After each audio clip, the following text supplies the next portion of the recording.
E aí, galerinha do canal Química em 12, galera do curso Enem, olha só o que a gente trouxe hoje aqui, então, para você desfrutar. Propriedades da matéria que o Enem adora, tá? É uma prova que curte demais cobrar questões envolvendo propriedades. Então vem comigo que eu vou te mostrar sem perda de tempo, tá? Pessoal, propriedades podem ser gerais ou específicas, certo? Francis, o Enem ele prefere cobrar quais? Gerais ou específicas? Eu tenho certeza, com base estatística, são as específicas. É bom saber as gerais? Por garantia, sim. Gerais são aquelas que não identificam o material, tá? Vamos saber quais, ok? Sem decorar. As específicas, ok? Interessam muito mais pra gente. Por quê? Ali eu detecto fraude, eu detecto adulteração e muitas questões do Enem falam sobre adulteração, perfeito? Então vamos ver o que vai importar dessas propriedades aqui, tá? Se vem comigo, eu vou te explicar então. Olha só. Pessoal, nas específicas eu vou falar das físicas, certo? As propriedades que são físicas, tá? Porque com essas eu identifico uma fraude, uma adulteração, mas, Francis, quando que uma propriedade ela vai ser física?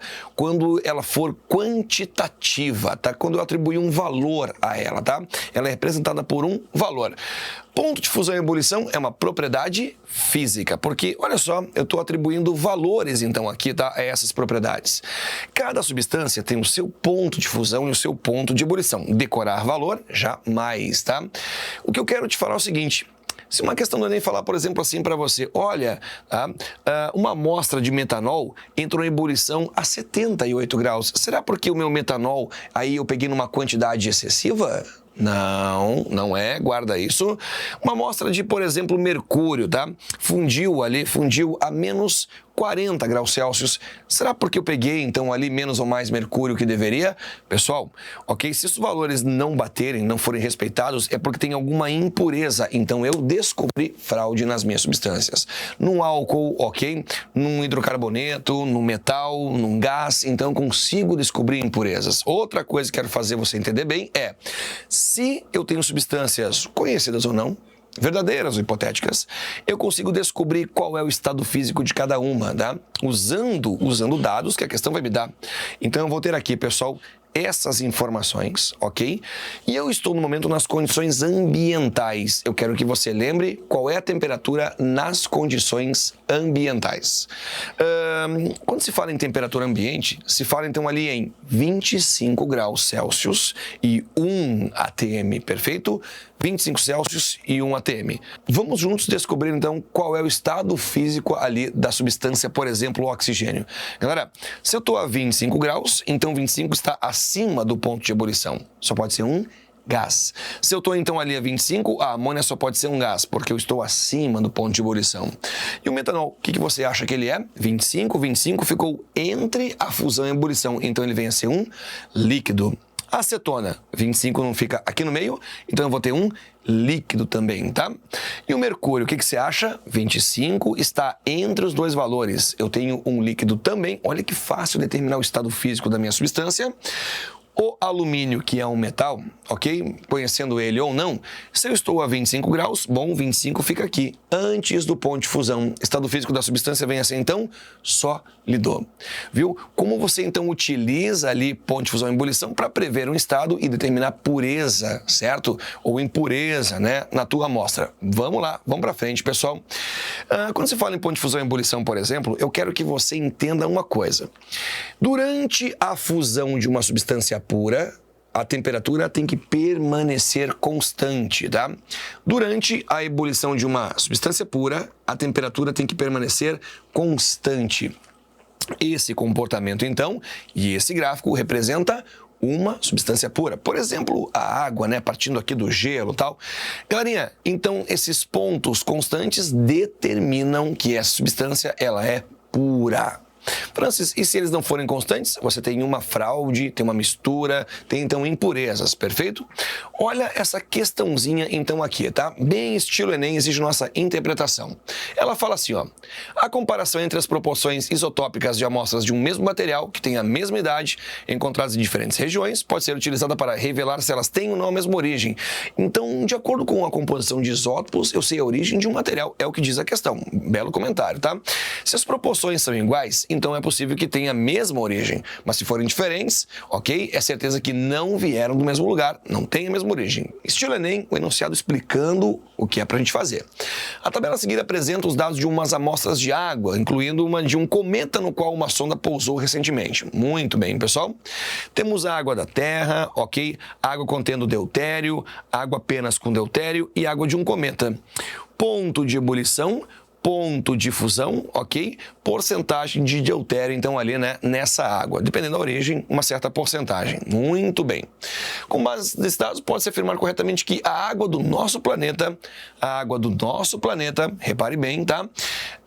É proveniente dos cometas ou não é proveniente? Bom, a questão, o enunciado, estilo Enem, então, nos falou que, dependendo da origem, ok? Da minha substância, eu vou ter uma composição isotópica diferente. E a água, por exemplo, de um cometa, tá? Não tem aqui um ponto de ebulição e fusão definidos, mas tem uma composição de deutério, ok? Que é conhecida. E a água na Terra, por exemplo, tá? Tem uma composição ali que vem a ser diferente, um percentual diferente de deutério. Então, o que você conclui? Proveniente de cometas ou não é proveniente? Pelo enunciado, que é o que o Enem faz muito, tá? Eu vejo que não é proveniente, não é. Cai letra A, por exemplo, perfeito, cai letrinha D. Vamos pegar a letrinha B. Não é proveniente dos cometas, apesar da água na Terra e do cometa terem propriedades físicas muito parecidas. Sim, um ponto de fusão e ebulição parecidos, mas a composição isotópica é diferente. Comando do enunciado, tá? Que é um estilo Enem, e assim eu mato a questão. Olha como o enunciado exige a nossa interpretação, que você tem que estar preparado para essa prova do Enem, tá? Muito bem, galera. Avançando, olha só. Outra propriedade específica é a densidade, tá? A densidade, então, ela pode ser mal interpretada. Olha só. Nessa proveta, por exemplo, eu tenho vários líquidos e o azeite resolveu ficar ali em cima. Mais leve ou mais pesado por ter ficado ali sobrenadante? O que você acha, tá? Nenhum nem outro. Ele é menos denso, não confunda, tá, pessoal? Eu não posso falar mais leve, mais pesado se eu não sei a quantidade, então ele é menos denso. Para eu calcular a densidade de cada um, eu uso essa formulazinha muito tranquila. Massa sobre volume, perfeito? Se eu for falar, por exemplo, de um gás, essa fórmula aqui, então, vai ser necessária. Bom, não decore. Não decore porque o Enem não quer que você decore, tá? O que é legal é o seguinte, tá? Essa formulazinha aqui, pessoal, ela traz pressão, massa molar, constante e temperatura. Então, olha só. Quando você vê, então, aqui, galera, que a massa molar sendo cada vez maior faz meu gás apresentar uma densidade cada vez maior, o que eu concluo é que se a massa molar é maior, o meu gás ele é mais denso, perfeito? O CO2, por exemplo, ele é mais pesado que o hélio, então o CO2 ele é mais denso que o hélio nas mesmas condições. Legal, né? Então a densidade ela é usada dessa maneira, certo? Muito bem, galera, agora eu quero te fazer aqui uma outra proposta, tá? Quero te mostrar mais uma coisinha. Vem comigo. Tá vendo essa tabelinha aqui, pessoal? Então, ela traz alguns metais, a massa e o volume, certo? Temos amostras aqui de metais contendo massa e volume, tá? Se eu quero saber, por exemplo, aqui quem é mais ou menos denso, tá? Eu tenho que fazer, então, aqui um pequeno cálculo envolvendo massa e volume. Como é que ficaria? 78,7 gramas dividido por 10 ml. Eu teria, então, 7,87 grama por ml. Essa seria a densidade, por exemplo, do ferro, tá?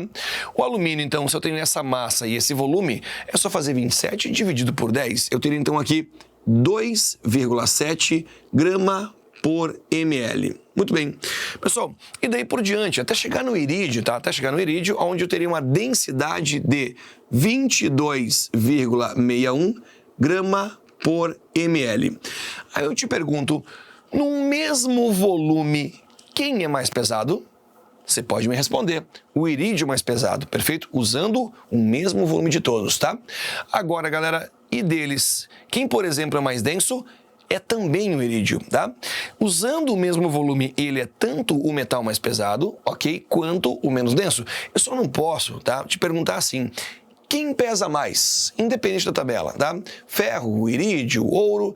Pessoal, se eu não estabelecer uma relação de volume, tá? Eu não posso fazer essa pergunta e nem o Enem te fazer essa pergunta, perfeito? Então aí nós temos a questão de densidade. E agora eu vou te mostrar uma questão envolvendo combustíveis e densidade. Vem comigo, tá? Essa questãozinha é especial. E se você já conhece depois a situação, na próxima vez que ela cair no vestibular ou no teu Enem, então, você mata ela com muita rapidez. Pelas normas vigentes, o litro do álcool hidratado, né, vendido nos postos, ele tem 96% de álcool e 4% de água. Não é por, na verdade, ali uma adulteração, tá? E sim porque na destilação fracionada você não consegue tirar essa água. E ela continua, tá? As densidades da água e do álcool estão aqui. Ótimo, né? Um técnico de um órgão de defesa do consumidor inspecionou 5 postos suspeitos de venderem álcool fora das normas. Colheu então aqui essas amostras e obteve esses resultados. Muito bem. A partir desses dados, o técnico pôde concluir que estavam com combustível adequado somente quais postos, tá? Galerinha, tem gente que não está muito ligado e faz o seguinte, faz assim, densidade da mistura água-álcool vai ser então ali, tá? 800 gramas por litro do álcool multiplicado pela sua porcentagem, tá? Mais a densidade então ali da água multiplicada pela sua porcentagem. Tudo isso aqui dividido por 100. É uma média ponderada, tá? Vai ser uma densidade ponderada. Não vamos fazer isso. O Enem não nos dá tempo para isso, tá? Galera, acompanha comigo, tá? Se a água ela vem a ser mais densa que o álcool, quanto mais contaminado o meu combustível tá com água, maior ou menor a sua densidade. O que você acha, tá? Pensou?